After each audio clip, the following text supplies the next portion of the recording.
So in the NBA these days, there is zero accountability. Even though it's been a pretty fun NBA playoff so far, changing of the guard in more ways than one, and I don't think that's a bad thing. But recently, there's just been some decisions that's like, God damn, is there any accountability taken on any side anymore? Whether it's on the coaching front or on decision making for discipline, and we've had a few decisions like that recently. In terms of on the coaching front, when an NBA team loses a series, especially when they got high expectations, it's not a huge surprise when a coach gets fired. But recently, there's been some coaching decisions. It's like, really? Was it really the coach's fault? When recently we have Darvin Hamm, who got canned, and then just recently, even more recently, Frank Vogel got fired. Now, I'm a Laker fan, and Darvin Ham, I'm not saying he's a perfect coach or whatever. It was his first job when he got the Laker job about a year and a half ago now. He's been a coach for 2 full seasons. And clearly, he's got a lot of growth to do when it comes to his decision making in terms of rotations, adjustments, all that kind of stuff. But to put into perspective, the Lakers last year, the year before, were just a huge mess. And in his first year navigating the Russell Westbrook situation before they finally trade him, he's able to get them to the Western Conference Finals. And I know for the Lakers, the standard is in the Western Conference Finals, but given where they were at the start of the year and where they managed to come from a 7 seed all the way to the Western Conference Finals and play Denver tough, close games, even though it was sweep, it was a pretty good first year. And then this year, kind of similar to where the Lakers just had a stretch in the middle of the season where just weren't playing very well. But that was after winning the in-season tournament, which apparently that was a big enough deal to where they put a banner up and they ended up finishing the season strong and played the Nuggets again. And again, the Nuggets just turned out to be a pretty not so great matchup for the Lakers, but played Denver in tough in 4 out of the 5 games, had double-digit leads in almost all of the games. In fact, I think they did have them in all the games. And they lost again. But losing to the defending champions isn't exactly the worst thing on your resume. And the fact that he got fired for it, it's all like, really? I know the players might not have been super into him by the end, but to get fired after a 2-season run like that, that's just not a fireable offense at all. I don't know if they're looking for a scapegoat. I don't know what kind of expectations they have for these teams. I know when you have LeBron, you definitely want to win a championship because he's all about championships, obviously, with his pursuit of being the greatest of all time.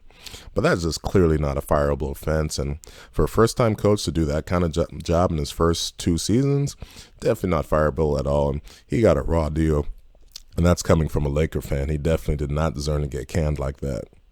And then we just had Frank Vogel get fired. The Phoenix Suns, like the Lakers, had high expectations, probably even higher expectations because they had just made the finals more recently, traded for Kevin Durant, traded for Bradley Beal, and obviously they wanted to go pretty far with their big 3 of Beal, KD, and Booker. But, I know they got swept in the first round also. But that team, that's not on the coach. That was just a super poorly constructed roster. It's super top heavy, all your salaries into 3 guys.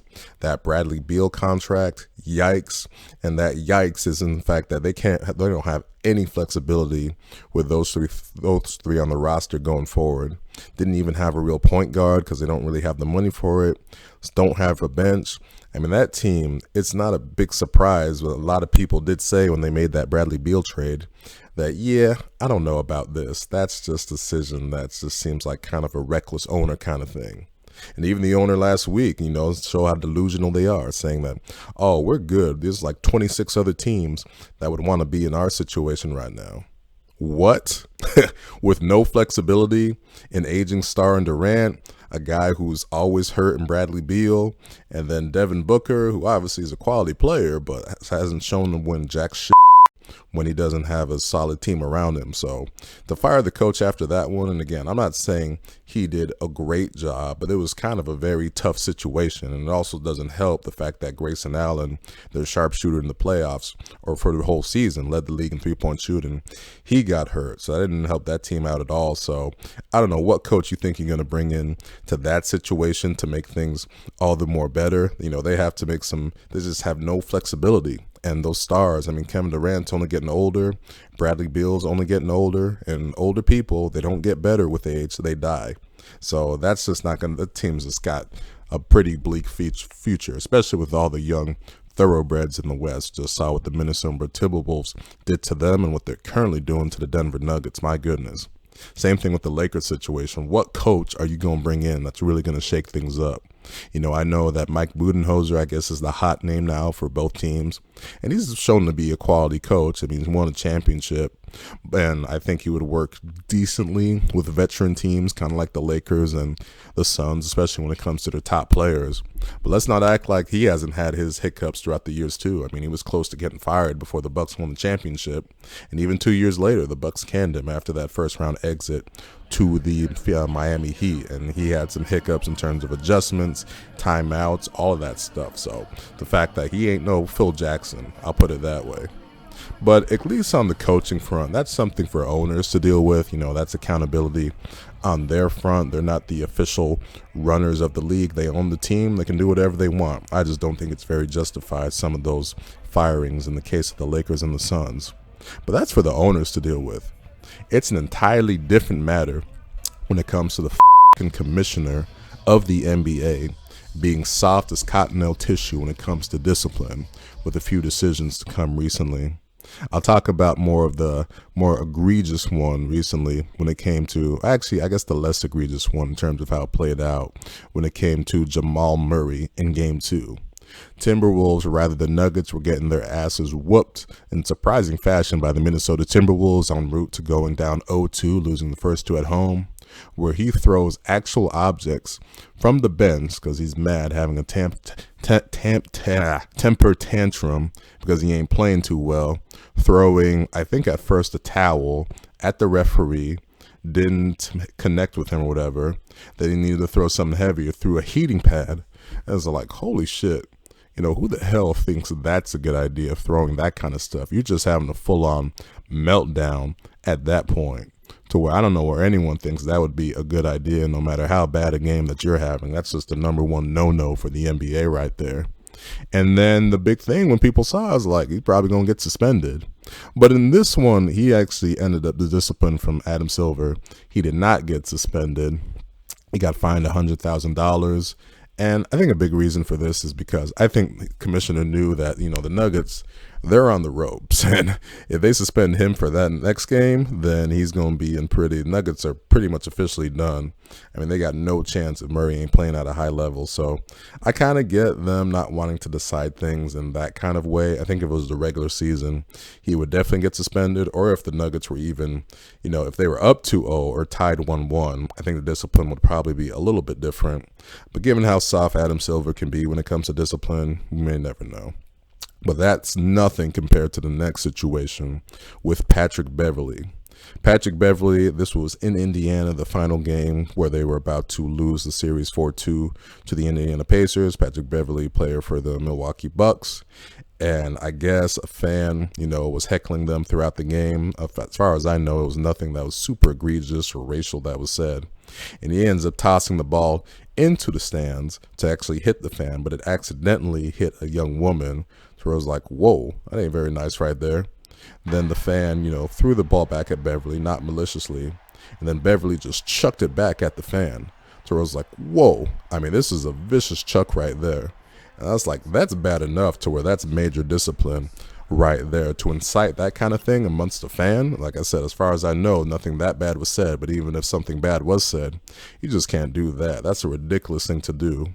But then even more disgusting, oh my goodness, what he did at the end of the game with the post-game conversation, post-game interview with the reporter, the female reporter, saying, oh, you ain't subscribed to my podcast, get the mic out of my face, and just said it in a very just sort of rude, just kind of disgusting fashion.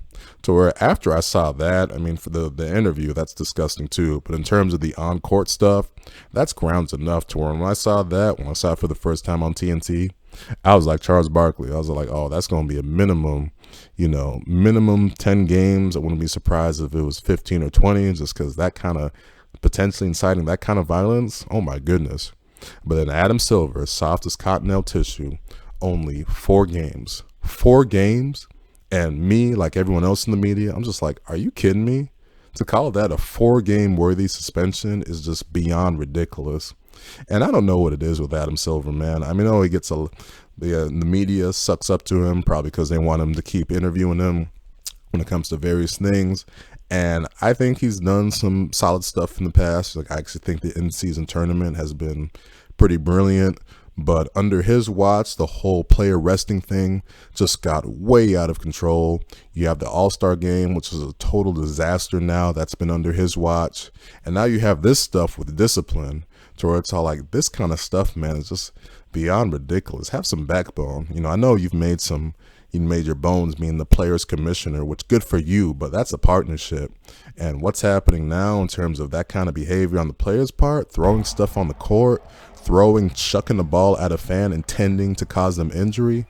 Wow. I mean, that's just beyond just the kind of thing where it's all like, you picture David Stern in that position, the previous commissioner. Oh man, it'd be major discipline on any side, on both sides, for Jamal Murray and Patrick Beverly. David Stern was a real commissioner, had some backbone. Adam Silver, soft as cottontail tissue, really just kind of lackluster when it comes to discipline, holding people accountable. And that's just kind of been the trend for things recently.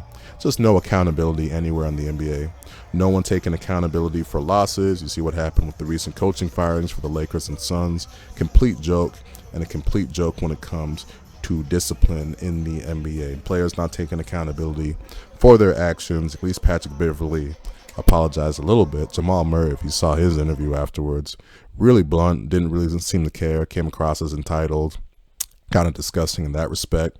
But that's on Adam Silver. He's the commissioner. It's up to him if he wants to have players take him seriously as a commissioner when it comes to discipline going forward. Because if anything we do know in the 10 years that he's been the commissioner, he is no David Stern, that's for sure.